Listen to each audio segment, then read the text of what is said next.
அணுவை துளைத்து ஏழ்கடலை புகட்டி குறுகத் தரித்த குரல்.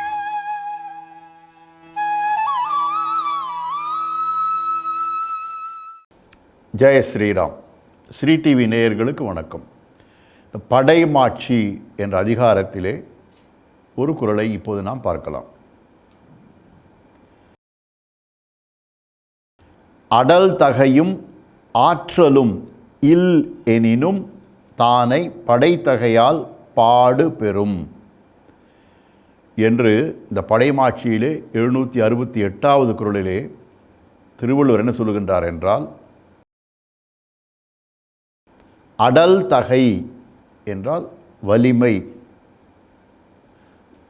வலிமையான குணம் என்ன சொல்லலாம். ஆற்றலும் என்றால் சக்தி, உறுதி.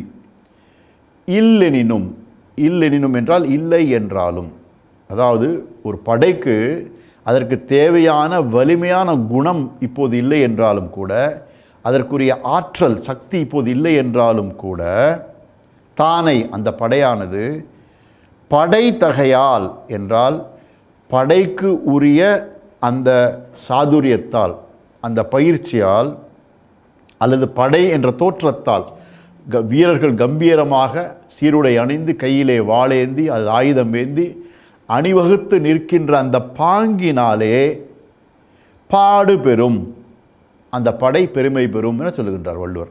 அதாவது பாருங்கள், ஒரு படை, அந்த படைக்கு வேண்டிய உரிய ஆற்றல், போர்த்திறன், ஆற்றல், வீரம் என்று இப்போது இல்லை என்றாலும் கூட அது ஒரு பெரிய குறை இல்லை. ஆனால் பெருத்த படை போல, ஆற்றல் மிக்க படை போல அணிவகுத்து நிமிர்ந்து நின்றால், சீராக நின்றால், அந்த தயாரிப்போடு நின்றால் அதுவே ஒரு பெருமை என சொல்லுகின்றார்.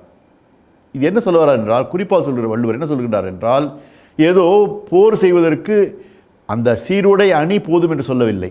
ஆனால் அது ஒரு தயாரிப்பு.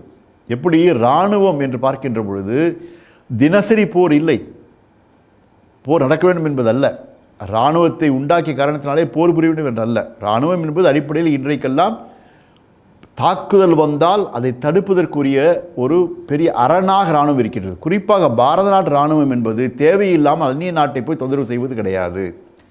இன்றைய இராணுவம் அல்ல, அன்றைக்கு ராஜாக்கள் இருந்தபோது கூட பாரத நாட்டில் இருந்த ராஜாக்கள் யாருமே தன்னுடைய ஆயுத பலத்தால், படைபலத்தால் அநீதியாக அந்நிய நாட்டை கைப்பற்றதே கிடையாது.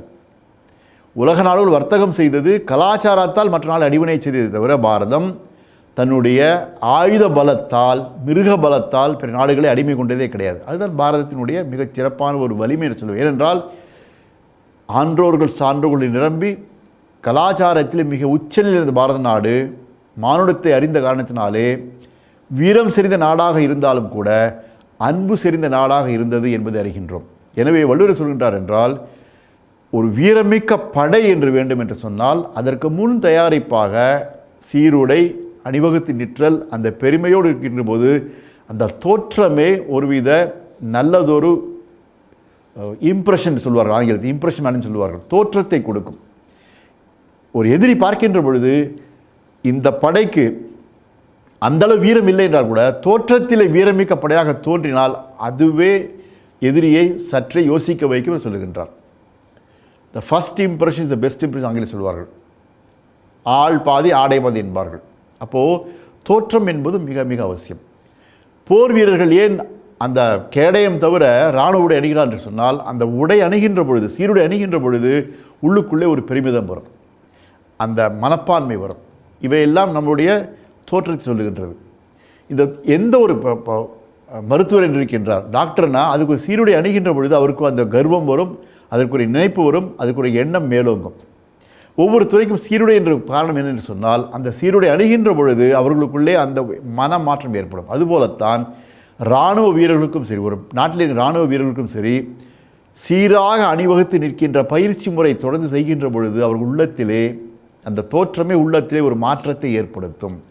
அந்த வீரத்திற்கான முன் தயாரிப்பாக ஒரு மனதிலே ஒரு உணர்ச்சியை ஏற்படுத்தும், மனப்பான்மை கொண்டு வரும் சொல்லுகின்றார் வள்ளுவர். அப்போது ஏனோ தானோ என்று இருப்பதை விட சீராக, முறையாக, ஒழுங்காக அணிவகுத்து நின்று தோற்றத்தை ஏற்படுத்துகின்ற போது உள்ளத்திலே மாற்றம் என்று அவர் சொல்கின்றார். ஆகவே நாமும் கூட வாழ்க்கையிலே ஏதேனும் ஒரு சங்கடமான சூழலை எதிர்கொள்ள வேண்டும் என்று சொன்னால் அதை எதிர்கொள்கின்ற வல்லமை வந்துவிட்டவனைப் போல நாம் உள்ளத்திலே மனப்பான்மை ஏற்படுத்தி அதற்கான தயாரிப்பை எடுத்துக்கொண்டால் மெல்ல மெல்ல மெல்ல நம்மாலும் கூட சவால்களை சந்திக்கின்ற அந்த ஆற்றல் உள்ளிருந்து வரும். ஆற்றலை பெருக்கிக் கொண்ட பிறகுதான் செய்ய வேண்டும் என்பதல்ல, அது முன் தயாரிப்பாக ஏற்கனவே ஆற்றல் பெற்றவர்கள் எப்படி இருக்கின்றார்கள், எப்படி நடந்து கொள்கின்றார்களோ அதை போல நாமும் உள்வாங்கி கொண்டு நாமும் ஆற்றல் மிகுந்தவன் போல் உள்ளத்தை தயார் செய்து கொண்டால், அதற்குரிய தோற்றத்தை ஏற்படுத்தி கொண்டால் உள்ளத்திலே மெல்ல நமக்குள் மாற்றம் ஏற்பட்டு எந்த சவாலும் எதிர்கொள்கின்ற வல்லமை வரும் என்று வள்ளுவர் குறிப்பால் மனோதத்துவ ரீதியாக சொல்கின்றார் என்பதை அறிகின்றோம். அவ்வகையிலே நாம் நம்முடைய வாழ்க்கையில் கூட எந்த ஒரு விஷயத்துக்கும் மன தயாரிப்பு முன் தயாரிப்பு என்ற அத்தனையும் ஏற்படுத்தி சவால்களை எதிர்கொண்டு வாழ்க்கையில் வெற்றி பெறுவோம். தெய்வப்புலவர் திருவள்ளுவர் திருவடி போற்றி. ஜெய்ஹிந்த்.